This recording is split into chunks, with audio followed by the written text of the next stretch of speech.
ಎಲ್ರಿಗೂ ನಮಸ್ಕಾರ. ನಿಜವಾಗ್ಲೂ ನಮ್ಮ ಕನ್ನಡಿಗರಿಗೆ, ನಮ್ಮ ಕನ್ನಡ ಜನತೆಗೆ ಯಾವ ತರ ನಾನು ಕೃತಜ್ಞತೆ ಹೇಳಬೇಕು ಅಂತಾನೆ ಗೊತ್ತಾಯ್ತಿಲ್ಲ.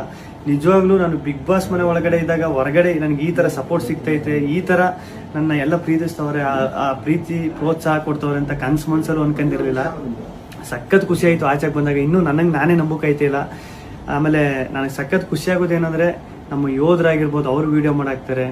ಆಮೇಲೆ ನಮ್ಮ ಕನ್ನಡ ಜನತೆ ಅಲ್ಲದೆ ಬೇರೆ ರಾಜ್ಯದವರು, ಆಂಧ್ರ, ತಮಿಳುನಾಡು, ಬೇರೆ ದೇಶದಲ್ಲಿರೋರು, ಆಮೇಲೆ ನಮ್ಮ ರೈತರು ಈ ಸಂಕ್ರಾಂತಿ ಹಬ್ಬದಲ್ಲೆಲ್ಲ ಕಿಚ್ಚೊಡಿಬೇಕಾದ್ರೆ ಹಸುಗಳ ಮೇಲೆಲ್ಲ ಚಿತ್ರ ಬಿಡಿಸ್ಕೊಂಡು ಫೋಟೋ ಹಾಕೊಂಡೆಲ್ಲ ಸಖತ್ ಸಪೋರ್ಟ್ ಮಾಡಿದ್ರು. ಆಮೇಲೆ ನಮ್ಮ ಆಟೋ ಡ್ರೈವರ್ಸು ಸ್ಟಿಕ್ಕರ್ಸ್ ಎಲ್ಲ ಹಾಕೊಂಡು, ಆಮೇಲೆ ಪಾಪ ಈ ಟ್ಯಾಟೋ ಹಾಕೊಂಡು, ಅವ್ರು ಯಾರು ಅಂತಾನೆ ಗೊತ್ತಿಲ್ಲ ಪಾಪ, ಟ್ಯಾಟೋ ಎಲ್ಲ ಹಾಕೊಂಡು ಅಷ್ಟೊಂದು ಪ್ರೀತಿ ತೋರಿಸಿದ್ರು. ಒಬ್ರು ಇಬ್ರು ಅಂತ ಹೇಳೋಕ್ಕಾಗೋದಿಲ್ಲ, ಚಿಕ್ಕ ಮಕ್ಕಳಿಂದ ಹಿಡಿದು ದೊಡ್ಡವ್ರವರೆಗೂ ಅಷ್ಟೊಂದು ಪ್ರೀತಿ ಪ್ರೋತ್ಸಾಹ ಕೊಟ್ಟು ಈಗಲೂ ಕೊಡ್ತಾ ಇದ್ದೀರಿ. ನಿಜವಾಗ್ಲೂ ನಾನು ಬದುಕಿರೋವರೆಗೂ ಇನ್ನೊಂದು ಸಖತ್ತು ಆಶ್ಚರ್ಯ ಆಗಿದ್ದು, ಖುಷಿಯಾಗಿದ್ದು. ನಮ್ಮ ಮೀಡಿಯಾ, ನಮ್ಮ ನ್ಯೂಸ್ ಚಾನೆಲ್ಗಳು ಅಷ್ಟೊಂದು ಸಪೋರ್ಟ್ ಮಾಡಿದ್ರು ನಂದು.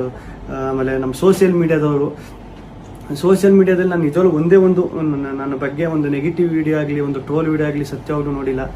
ನಿಮ್ಮ ಪ್ರೀತಿ ಪ್ರೋತ್ಸಾಹ ಎಲ್ಲ ಹಿಂಗೆ ಇರಲಿ ಕೊನೆವರೆಗೂ. ಹಿಂಗೆ ಐತೆ. ನಾನು ಈ ಪ್ರೀತಿ ಪ್ರೋತ್ಸಾಹನ ಕೊನೆವರೆಗೂ ಉಳಿಸ್ಕೊತೀನಿ. ಧನ್ಯವಾದಗಳು.